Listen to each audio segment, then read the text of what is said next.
What if every person you came across today, you were the last person they would ever meet?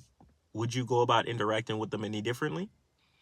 I think a lot of us are moving through the world right now and we really don't understand the impact that we have on others. Like we have the ability to make or break someone's day.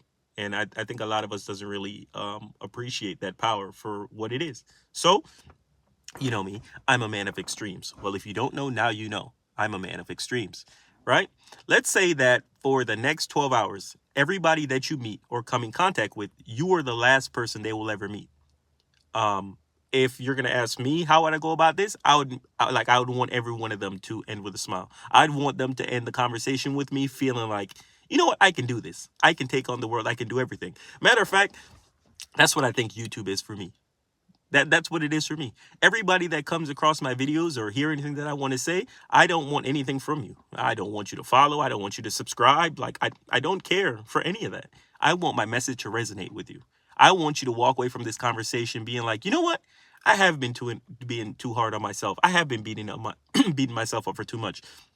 Yeah, I might have been lost, and yeah, I might not be where I want to be. But here's somebody who's offering advice in a judgment-free space because I'm not here to judge you. Life beats us all down, you know? So I really want a lot of us to harness that power that we have. You do have the power to make a difference. It's do you choose to do that difference? You know, some of us are so caught up into our heads, we walk right past people and we don't even know what their face looks like. You know, I think that's actually the norm in this generation because I can tell the amount of times I'm walking past a person and I don't even look them in the face because I don't want that to be like, oh my God, this person was staring at me and they feel uncomfortable. Like I never want to violate anyone else's space. So most of the time I don't even look at them when I pass. But I think about it and I'm like, damn, if I'm the last person this person was ever going to want to encounter with, like, how would I want them to feel? And like I said, I want them to feel good. I want them to feel joy. And I believe that, you know, that's something that we could all do. It takes nothing from us. And the kicker of it is, yeah, you're giving something to somebody else, but that's going to make you feel so good inside, right? The conversation I was speaking earlier. Do you want to know what they said once the conversation was coming to an end?